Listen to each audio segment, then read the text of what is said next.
Welcome back to MMA Al Dente. I am the guy who picked Cyril Gane to defeat John Jones. And I'm here to talk about the main event for this upcoming card, Merab Dvalishvilli fighting Petr Yan. Yan is 16-4, Merab is 15-4. This is such a good main event. And Merab, even though he's not the most exciting fighter, and he's not, he's, got 15 wins, as I said, 11 of them are by decision. He's a fucking grinder. The thing is, he's like the best grinder in the UFC, in the sport right now. And even though he's not exciting, not a proficient finisher on the ground or on the feet, I'm really excited to see him fight in 5-rounders. More than anybody, really. I've wanted to see Merab in a 5-rounder. The thing is, he happens to be up against it here, going against Petr Yan. This may not be the best representation of what he can do in a 5-round fight. But still, I'm just happy to know Merab is there. He's turned a corner, and if he keeps fighting these 5-rounders, and winning here would certainly solidify that, he's going to thrive in 5-rounders. And, he might even get some more finishes. He's only got one finish, I believe, in the UFC in his 8 victories. And it's over Marlon Moraes, who I could finish. Don't hold me to that. But either way, Merab is an excellent grinder. Doesn't use jiu-jitsu. If he takes it down, he's not going to throw in the hooks. He might, but he's not going to hold you down. I don't see him securing a 10-8 round positionally like Aljamain Sterling did to Petr Yan. I don't see him doing that to anybody, but certainly not to Petr Yan. I think if they hit the ground and it becomes a jiu-jitsu battle, I think Yan is going to thrive. Merab's got to keep that Colby Covington pace. He's like a bantamweight Colby Covington. Just good, relentless, high-volume striking as a means to an end, as a means to a takedown. And once he gets you down, he's not looking to throw the hooks in again and go through you jiu-jitsu-wise. He's looking to ride your hips, right? And if you get up, he's going to ride your hips, ride you against the cage. Ground and pound, another few punches, another takedown. He's just looking to ride you. And I know he's going to have success in this fight, as he will in every other fight. But is it going to be enough? Because Petr Yan is a very tall order. Petr Yan is underrated, I think. I don't know if I can say that again. He's 16-4 at this point. He's lost 3 out of his last 4. And in my opinion, he could easily be undefeated. I've got him losing 1 fight legitimately.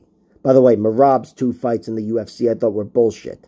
The Frankie Saenz fight should have went the other way. The Ricky Simone fight, the fight was over. But Petr Yan, same shit. The Sean O'Malley fight, I called it. But let's face it. And the Aljamain Sterling fight, that's the one fight that I did think he lost. I think I had it 48-46, but very close fight. And then the other fight was a fucking disqualification. It is what it is. And outside the UFC to Merab, it was very close. And he ended up winning that the rematch as well. So Yan is like almost still like perfect fighter, despite having lost 3 out of 4. And I do consider him one of the best fighters in the world. I think he's going to win this fight. That's my prediction. I think he's a little too much for Merab. Merab is absolutely within the realm of beating him. But Yan, he's somebody who builds as well. Merab, I think, I can't go against his cardio, but I can't go against Petr Yan's either. He's a guy who thrives in 5-rounders because he is one of the fighters that makes reads and picks his moments. I know I've mentioned it every other Petr Yan victory, but that Jimmy Rivera fight, he lost the majority of that fight. Those first 2 rounds, he was losing both of them. And then he picked his spots and got a big moment in each round and stole the round, stole the fight.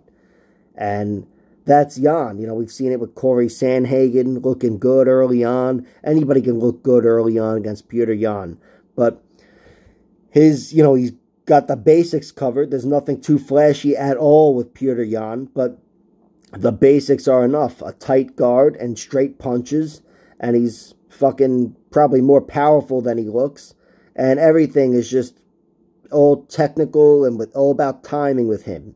And I do think he's going to find a lot of good opportunities with Merab.